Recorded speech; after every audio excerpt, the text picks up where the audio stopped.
Olá! Estamos na nossa aula 4 do módulo Mulheres na Política, Avanços e Desafios. Meu nome é Daniele Grunes, sou advogada e neste módulo nós vamos tratar sobre legislação eleitoral. Uma pequena prévia, porque nós vamos ter um módulo específico só para isso, onde que a gente vai conversar bastante sobre toda essa parte, esse emaranhado de normas eleitorais, que a gente sabe muito bem que temos que ter tudo na ponta da língua quando a gente for disputar as eleições de 2020. Neste caso, a gente vai trazer algumas legislações que tratam especificamente da mulher. Mais do que isso, vamos trazer também algumas decisões do Supremo Tribunal Federal e do Tribunal Superior Eleitoral que impactaram diretamente nas eleições de 2018 e com certeza vão impactar na sua eleição agora de 2020. No final, nós vamos trabalhar algumas questões ligadas à candidatura laranja. Não sei se vocês lembram, na aula anterior, a gente trouxe o dado de mais de 14 mil mulheres que não tiveram nenhum voto. E sobre isso, também os nossos órgãos judiciais tomaram uma decisão ano passado muito importante que a gente vai ver neste módulo. Então, por favor, vamos prestar atenção. Sei que não é uma matéria muito fácil para todo mundo, mas que a gente vai conseguir juntas entender o que tem nessas leis e ver como a gente vai trabalhar com elas na nossa eleição, ok? Vamos lá! Em 1997, nós tivemos uma legislação que garantiu a cota da mulher nas chapas. Então, antes não havia nada que incentivasse a mulher na política. E como nós vimos nas slides anteriores das outras aulas, o crescimento da participação da mulher foi muito baixo. Então, em 97 se garantiu, olha, da chapa que você montar para as eleições proporcionais, 30% tem que ser de um ou de outro sexo. Então, se forem 70% de homens, 30% tem que ser de mulheres. E se forem 70% de mulheres, tem que deixar pelo menos 30% para os homens, viu, gente? Mesmo assim, apesar deste incentivo, ainda não houve o crescimento das mulheres nas cadeiras legislativas. Então, em 2009, teve uma grande legislação que obrigou os partidos, inclusive, a garantirem 10% do tempo de televisão deles para incentivo à participação da mulher na política. Muitos partidos não cumpriram esses 10%, e vários deles foram inclusive multados. Então, por mais que havia uma legislação obrigando, os partidos não cumpriam tanto a questão de deixar a cota da chapa, como também dos 10% de propaganda partidária, especificamente para avançar o número de mulheres na política. Com isso, ainda percebeu que não havia, dentro do Brasil, a ampliação da participação da mulher na política. Então, outras medidas legislativas foram tomadas. Nós chamamos as políticas que foram tomadas no Brasil de soft políticas, de políticas suaves, porque no fundo eles não reservam as cadeiras. Em outros países há reservas de cadeiras no parlamento para as mulheres. O Brasil achou melhor criar outro tipo de cota, mas sim a cota das vagas e depois um percentual de propaganda partidária. Em 2015, nós também criamos uma legislação onde deixou que 5% do fundo partidário, ou seja, 5% de todo o recurso que vai para o partido político tem que ir para programas de formação de mulheres. Estes 5% fazem com que muitos partidos façam iniciativas como essa do Mulher Democratas, que buscam capacitar e qualificar a mulher e chamá-las cada vez mais para estar ocupando esses espaços. Muitos partidos, inclusive, não cumpriam essa legislação, não gastavam esses 5% e eram condenados e tinham suas prestações de contas indeferidas pelo TSE. Mas agora, em 2018, nós tivemos um grande salto de qualidade, que é a ação direta de inconstitucionalidade que foi julgada. E nós vamos tratar ela com cuidado daqui a pouco. Vou trazer um pouco as mudanças de legislação que tiveram, para vocês compreenderem como foi o processo de evolução das normas que garantem o direito da mulher. Quando nós tivemos essa redação de 97, nós tivemos uma mera reserva de cadeiras. Então, você tinha a chapa e você podia deixar em branco 30% das cadeiras.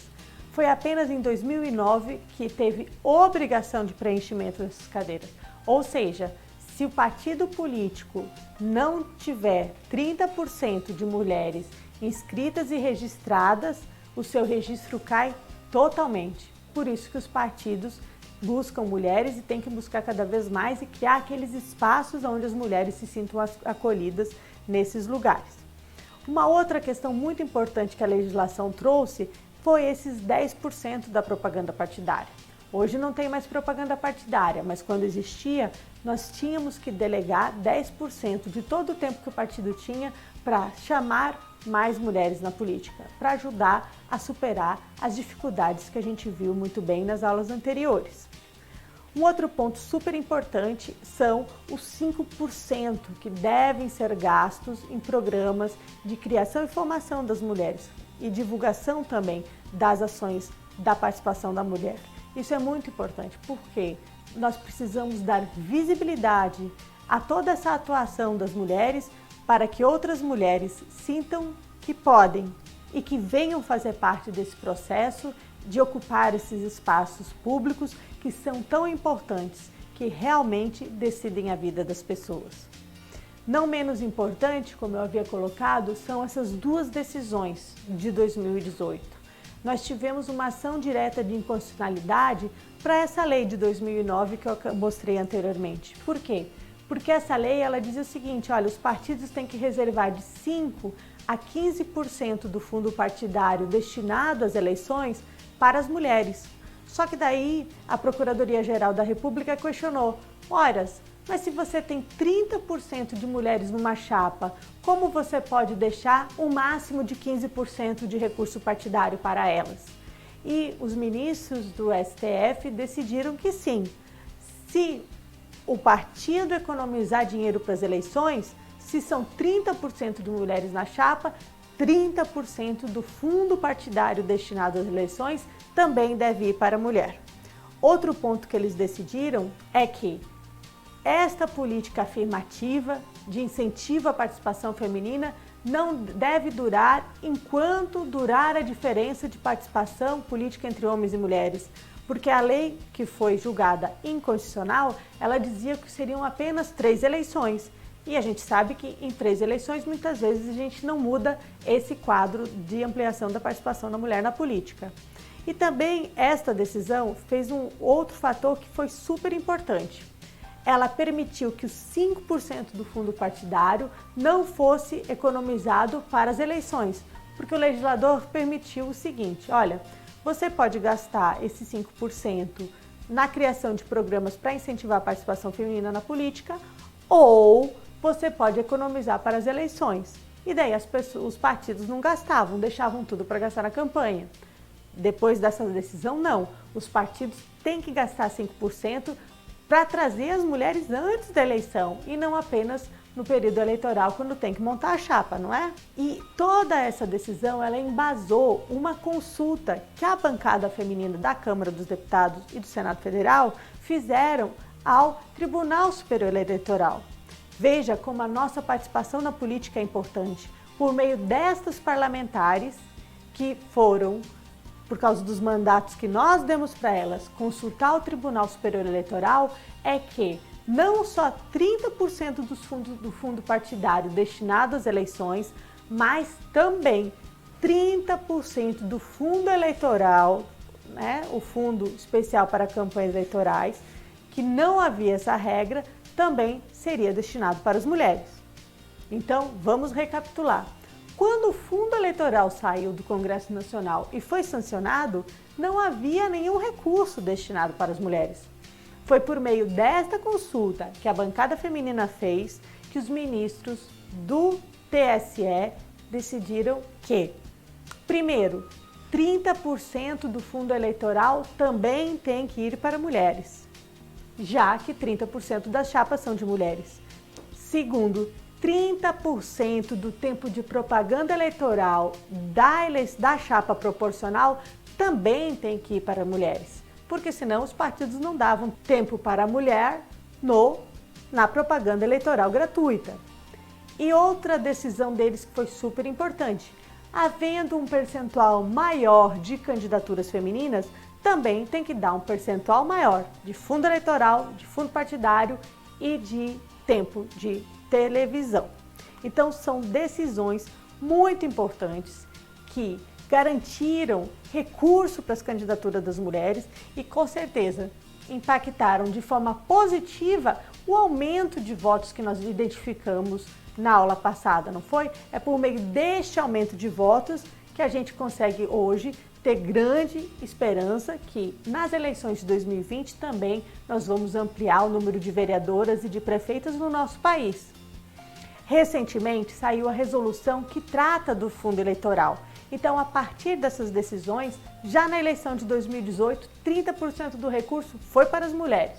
Ok, mas quem decide isso é a direção nacional dos partidos políticos. Foi isso na eleição de 2018 e vai ser isso nas eleições de 2020. Então, nós trouxemos aqui dois trechos bem simples da resolução para vocês. Nós trataremos ela com calma também do nosso módulo de legislação. O que é importante para a gente identificar nessa resolução? Primeiro, quem decide é a direção nacional. Está ali no parágrafo 1º do artigo 6º. A executiva nacional vai decidir e 30% desses recursos tem que ser reservados para as mulheres. Essa reserva pode ser em números absolutos ou em percentuais, mas ela tem que estar clara na regra que o partido vai publicizar. Ou seja, você vai conseguir ver a regra que o seu partido, que o Democratas, está aplicando nas eleições de 2020. E mais do que isso, eles têm que divulgar na internet. Então você também vai poder, assim que eles publicarem, identificar, porque eles só recebem o recurso do fundo eleitoral quando estes dados estiverem públicos e forem encaminhados para o TSE. Na página do TSE também estarão disponíveis esses dados. E mais importante que a gente queria chamar a atenção é no parágrafo único do artigo 8º, que diz o seguinte: para que o candidato tenha acesso aos recursos do fundo, deverá fazer requerimento por escrito por órgão partidário respectivo. Ou seja, não é automático que o recurso do fundo vai vir para as candidatas. Elas têm que solicitar para os seus partidos, depois, obviamente, do nome ser chancelado nas convenções partidárias. Só chamando a atenção desta última decisão sobre candidaturas laranjas. Então, o TSE julgou recentemente um processo da eleição de 2016, onde tinham candidatas com 0 de votos. Ou seja, dentro daquela chapa, várias candidatas não tiveram voto nenhum, nem elas votaram em si mesmas. Ele considerou isso uma fraude eleitoral e, sendo uma fraude, ele cassou a chapa inteira. Não importa que a chapa tenha eleitos ou não, e não importa se a chapa tem mulheres ou não eleitas. Isso é o que chama de candidatura laranja e que cada vez mais a gente vai enfrentar para que isso nunca mais exista na política brasileira. Aguardo vocês na avaliação e nos textos de apoio que a gente está disponibilizando. E fiquem à vontade em fazer qualquer pergunta para a gente.